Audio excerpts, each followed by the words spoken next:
आदाब, नमस्कार। The red mic में आपका स्वागत है। बात बॉलीवुड की करते हैं।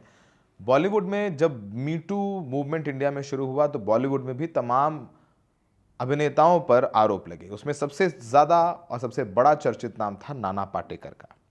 नाना पाटेकर पर अभिनेत्री तनुश्री दत्ता ने मी टू का आरोप लगाया था और उन्होंने शिकायत में, पुलिस को जो शिकायत करी उसमें उन्होंने कहा कि 2008 में एक फिल्म आई थी हॉर्न ओके प्लीज, उसमें नाना पाटेकर ने गाने की शूटिंग के दौरान तनुश्री दत्ता के साथ यौन उत्पीड़न करने की कोशिश की थी।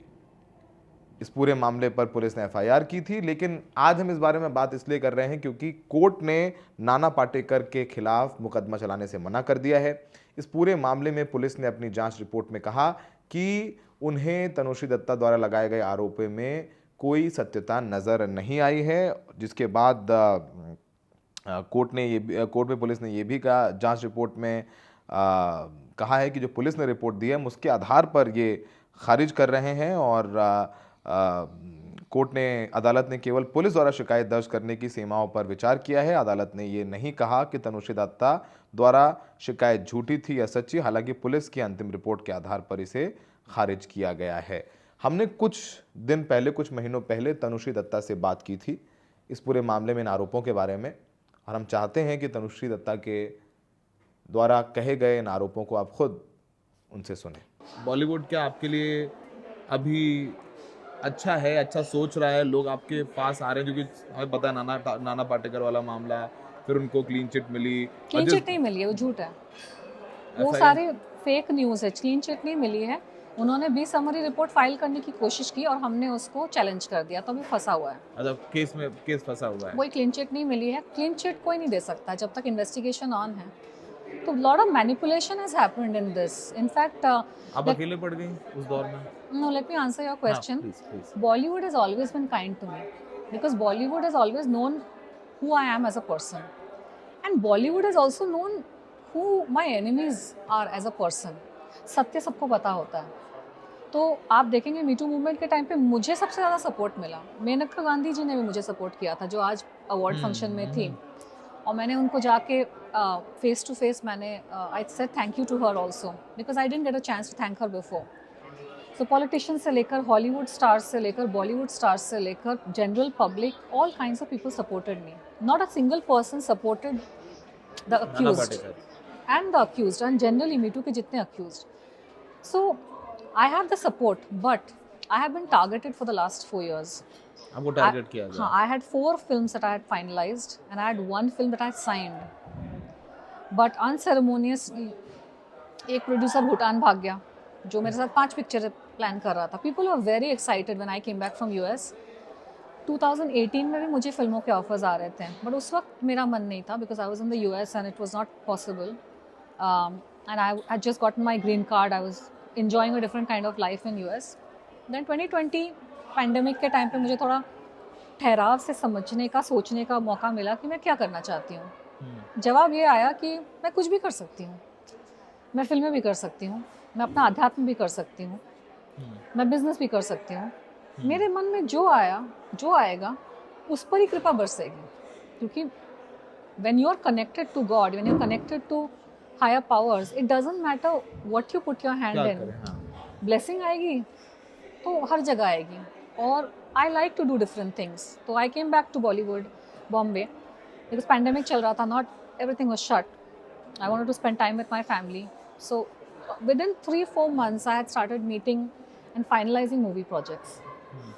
So that was the response. The moment they heard Tanushri is back, तो उन्होंने आपको फिल्म ऑफर करी? हाँ, फिल्में ऑफर आ रही थी। किसी ने किसी को बोला आपको पता है तनुश्री वापस आ गई, अच्छा मीटिंग करा दो। ऐसा हुआ मेरे साथ एक बार कि मैं एक कॉफ़ी शॉप में एक फ़िल्म की मीटिंग कर रही थी, because I prefer to meet in public places. तो मीटिंग नरेशन वगैरह कंप्लीट हुआ। My manager, one freelance manager was with me. हम कॉफ़ी शॉप से बाहर निकले तो किसी ने उनको पकड़ लिया, बोले अच्छा वो तनुश्री है क्या आपके साथ? तो बोले हाँ, हमारी फिल्म नरेशन हो रहा था। बोले हमारी भी एक प्रोजेक्ट है बाजू वाले कॉफ़ी शॉप में, आप प्लीज़ उनको लेके आइए, हम 2 मिनट के लिए उनको सिनॉप्सिस सुना देंगे, अगर उनको पसंद है तो हमारी मूवी कर ले। That was the kind of, मतलब लोग आपके पास फिल्में लेके आ रहे थे? हाँ, उनके पास जो था, हाँ, you know, not everybody can afford the top 3 stars, right? And since I'm making a comeback after a long time, I'm obviously more flexible, right? With how much time I will give. मेरे dates उतने blocked नहीं हैं. I can give more time. I will not charge a remuneration that is sky high. So a lot of people are interested in working with me, but एक group था, एक lobby था, जो मेरे सारे कार्यों को sabotage करने की कोशिश कर रहा था, and they succeeded also. So last 4 years, पिछले 2 साल में मैंने इस रुख देखा ही नहीं, because I believe कि जहाँ पे आप जा रहे हैं और कोई आके काम बिगाड़ रहा है, तो आप ठहर जाओ. मतलब आपको 5 मूवी ऑफर हुई और फिर पांचों कुछ होना? 3 मूवी मैंने फाइनल करी, एक साइन करी और एक आध मूवी इनिशियल स्टेजेस में थे. बट सारे प्रोजेक्ट्स मतलब something happened. Now I am not saying they are gone forever. Right time आएगा तो वापस मतलब सब हो फिर जाएगा. आप ये कह रही हैं कि बॉलीवुड बहुत काइंडर रहा, लेकिन फिर आपके साथ भी खड़े नहीं दिख रहे हैं. जो अगर आप जब अभी 2 साल से तो नहीं, लेकिन पहले जब आप कम बैक करने की कोशिश कर भी रही थी, आप चाह भी रही थी कि काम करें आप, और फिर वो आए. खड़े थे ना. अगर कोई आपको फिल्में ऑफर कर रहा है, आपके ऊपर वो 5, 10, 7 करोड़ लगाने को तैयार है, तो that is support for me. For me, I accept any kind of support. अगर किसी ने आर्टिकल लिख के बोला हम तनुश्री के साथ खड़े हैं, I will accept that also. अगर किसी ने बोला कि अच्छा हम इनके साथ एक इवेंट कर लेते हैं, ब्रांड कोलैबोरेशन कर लेते हैं, business, I consider that also support. अगर किसी ने बोला कि हमारी पिक्चर आप कर लीजिए, that is also support. For me, anybody who comes to me with any offering, you know, I think कि इसको भगवान ने भेजा है. तो मैं छोटा बड़ा नहीं देखती हूँ कि आप मुझे छोटी. आपका डिफरेंट पर्सपेक्टिव है इन सब चीज़ों के बारे में. मैं अलग ही तरीके से सोचती हूँ. देखिए, जैसे मीटू मूवमेंट जब अमेरिका या दूसरे वर्ल्ड में हुआ, तो वहाँ जो जिन प्रोड्यूसर्स और डायरेक्टर्स पर वो आरोप लगे, वो जेल में है. वो अमेरिका है. वो अमेरिका है. अमेरिका है. यहाँ पर वो मीटू मूवमेंट सक्सेसफुल ही नहीं है. क्योंकि यहाँ पे पाटेकर साहब बाहर हैं, एमजे अकबर साहब भी क्योंकि आप उनको साफ करके बुला रहे हैं. गलती तो आप लोगों की भी है. ऐसे इंसान को आप साफ बुला रहे हैं. ये तरीका एक तरीके से बोलने का. जो इंसान इतना घटिया है, उसको तो एक रत्ती पर भी इज्जत नहीं मिलनी चाहिए. प्रॉब्लम ये है कि इन लोगों के पास. लेकिन नाना पाटेकर को काम मिल रहा है, वो फिल्म कर रहे हैं. उसने खुद पैसा लगाया शायद अपनी फिल्म में. बाकी कोई फिल्में तो उसकी चली नहीं, आई नहीं. अभी एक पिक्चर कर रहा है, किसका पैसा लगाया किसको पता है. बनारस में जिन्होंने थप्पड़ मार दिया, एक फैन आ रहा था फोटो लेने के लिए, उनसे उनको थप्पड़ मार दिया नाना पाटेकर. हाँ, तो अभी आप समझ रहे हैं लोग. मुकदमा हो गया उनके ऊपर. हाँ, समझ रहे हैं लोग अभी क्या कैरेक्टर का इंसान है. एक बच्चे को नहीं छोड़ा, जड़ दिया थप्पड़. तो ये तो मैं 10-15 कितने साल पहले की बात कर रही हूँ, जब थोड़ी और चर्बी थी, गर्मी थी. 2008. तो खूबसूरत लड़की देखकर इन लोगों की नीयत खराब हो जाती है. लेकिन देखिए, इंसान की फितरत में जानती हूँ, लेकिन आप किसी के पीछे हाथ धो के पड़ जाओगे परेशान करने के लिए. अच्छा, लड़की ने मना कर दिया तो आपने गुंडे भेज दिए गाड़ी तोड़ने के लिए. अच्छा, फिर भी लड़की, चलो मैं तो अमेरिका चली गई थी, मुझे कोई लेना देना नहीं था. मेरे बारे में उल्टी सीधे आर्टिकल्स छपवा रहे थे. मेरे अमेरिका में भी मेरे काम के प्रोस्पेक्ट्स वगैरह ख़राब हो रहे थे, यहाँ की गलत झूठी खबरें पढ़कर. तो मुझे अपना स्टैंड क्लियर करना है ना. आप मुझे यहाँ नहीं जीने दोगे, यहाँ काम नहीं करने दोगे, अमेरिका में काम नहीं करने दोगे. आप चाहते मीटू मूवमेंट भी ना हो. इंसान अपने आप को डिफेंड करेगा ना. You push me against a wall, I will not speak anything. मैं कुछ ना बोलूँ, बस मतलब भगवान है क्या वो कि आप हे भगवान मार दो मुझे? नहीं, भगवान के सामने सरेंडर करना है, क्योंकि शक्ति उससे आती है. इंसान अगर सच्चा है और उसके अंदर अगर देवत्व है, दैट इज़ डिफरेंट. कमीने लोगों के सामने मैं नहीं झुकती. मैं महादेव की भक्त हूँ.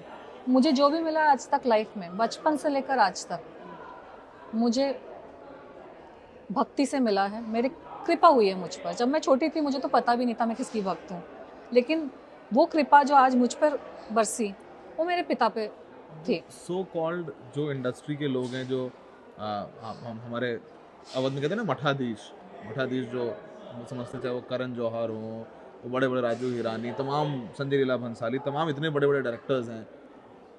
सोशल रिस्पॉन्सिबिलिटी के तहत नहीं कि मुझे तनुश्री को सपोर्ट करना चाहिए या इनके लिए बोलना चाहिए, लिखना चाहिए. नहीं. एक बात यह है कि मेरी उनके साथ पर्सनल कोई जान पहचान नहीं फिर भी थी. मेनका गांधी की थी आपके साथ पर्सनल जान पहचान? नहीं, मैं एक्सक्यूज नहीं दे रही हूँ. मैं बात कह रहा हूँ, उस इंडस्ट्री से हैं. करना चाहिए.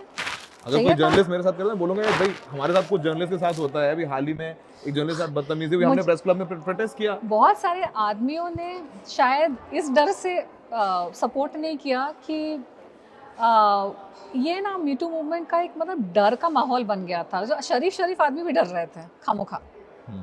मीटू मूवमेंट जब चला ना तो ये शैतानों के लिए था, ये कमीनों के लिए था, लेकिन शरीफ शराफत वाले आदमी भी इतने डरे हुए थे।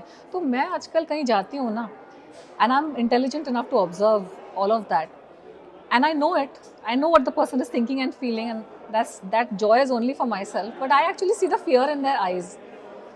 शरीफ इंसान है, कभी किसी को छेड़ा नहीं है, बस तनुश्री दत्ता को देखकर उसको डर लग जाता है कि अरे यार मीटू तो नहीं लगा देगा, काहे को लगाएंगे तुम पे मीटू, तुम कुछ करोगे तब ना मीटू लगेगा। तो इंडिया में ना डर, तनुश्री दत्ता के नाम पे डर बैठ गया है। तो मैंने क्या किया, मैं 2 साल में चुप हो गई कि चलो तुम्हारा डर, तुम्हारी इनसिक्योरिटी, ये विकार होता है। अगर आपने लाइफ में कुछ किया नहीं है तो आप क्यों डर रहे हैं?